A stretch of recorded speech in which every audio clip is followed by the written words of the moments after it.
À l'occasion de la Journée mondiale du Rhin 2018, l'ORAR et ses partenaires ont créé l'événement en organisant les premières journées réunionnaises de l'insuffisance rénale chronique.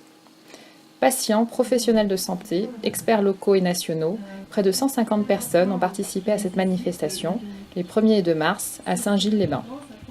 Au cœur des échanges, l'état des lieux des parcours de soins proposés aux patients. C'était véritablement pendant ces 2 journées l'occasion d'échanger, avoir des retours d'expérience, les témoignages de patients, les grands chercheurs, les médecins, enfin bon, c'était un moment où finalement on a pu prendre le temps de se parler, d'échanger et puis également peut-être pour demain, voir les perspectives. En 40 ans, des premières transplantations au développement de la dialyse à domicile, des progrès considérables ont permis d'améliorer la qualité de vie des personnes atteintes d'insuffisance rénale, comme en témoigne cette patiente qui a bénéficié d'une greffe après 8 années de dialyse en centre. Alors en fait j'ai été dialysée en dialyse péritonéale de 2009 à début 2014. Ensuite la dialyse péritonéale ne fonctionnant plus, on est passé sur une création de fistule pour de l'hémodialyse, donc en centre ORAR d'ailleurs à Saint-Pierre.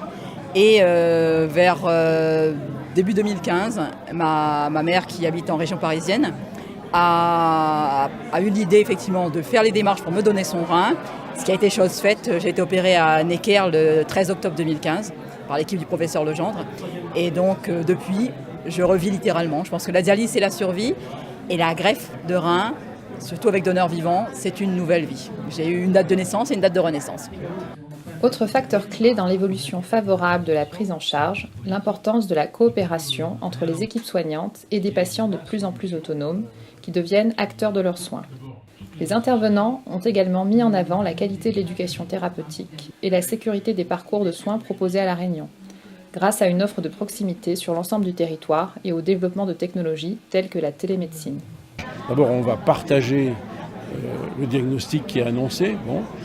Et le malade, il acquiert une expertise.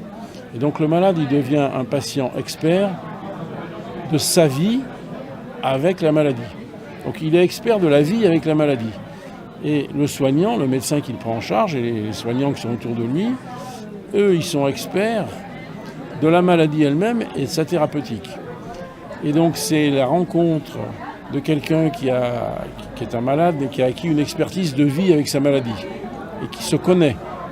Et qui connaît ses réactions, et de soignants qui, eux, sont experts de la maladie proprement dite, qu'on arrive, par ce partenariat, à avoir des très bons résultats, notamment dans la bonne application des traitements, dans l'efficacité de respect des règles d'hygiène de vie, par exemple, qui font qu'au total, la qualité de la prise en charge est meilleure.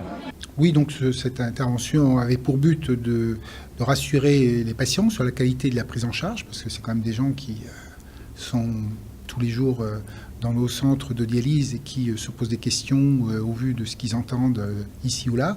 Et puis aussi redonner la fierté à nos professionnels de santé qui s'investissent au quotidien et leur montrer que le fruit de leur travail est très positif et qu'il faut poursuivre. Les perspectives sont plutôt bonnes quand, 40 ans après, on fait le bilan de ce qui a été réalisé par l'ensemble des professionnels qui ont réussi à travailler en bonne intelligence, en complémentarité. Il y a eu des crises sanitaires, des choses comme ça qui ont été gérées de manière parfaite. Je pense aux cyclones, à des centres qui étaient indisponibles. Et il y a toujours eu une très grande solidarité de tous les acteurs dans des circonstances difficiles. Et donc ça, il faut saluer ça. Et c'est peut-être dû à ça que les résultats sont aussi bons. Constat unanime à l'issue de ces journées, les débats ont été riches d'enseignements pour la communauté médicale et les usagers. À l'image de l'intervention du professeur Alexandre Loupi, néphrologue de renommée internationale en poste à l'hôpital Necker, qui a dressé un éclairage très complet sur la situation de la greffe rénale donneur vivant. On a largement élargi les indications de la greffe rénale ces 10 dernières années, augmentation de l'âge des receveurs bénéficiant d'une greffe, qui allait en parallèle avec une augmentation de l'âge des donneurs que l'on considère pour greffer ces patients âgés. C'est un ensemble, un patient n'est pas résumé qu'à son âge, il est résumé à ses comorbidités, ses facteurs de risque, la possibilité d'implanter un greffon de façon satisfaisante. Donc c'est un ensemble des paramètres qui nous fait considérer qu'un candidat peut être potentiellement mis sur liste d'attente et recevoir un organe rein dans de bonnes conditions. Continuez à avancer, mon chemin c'est aimer.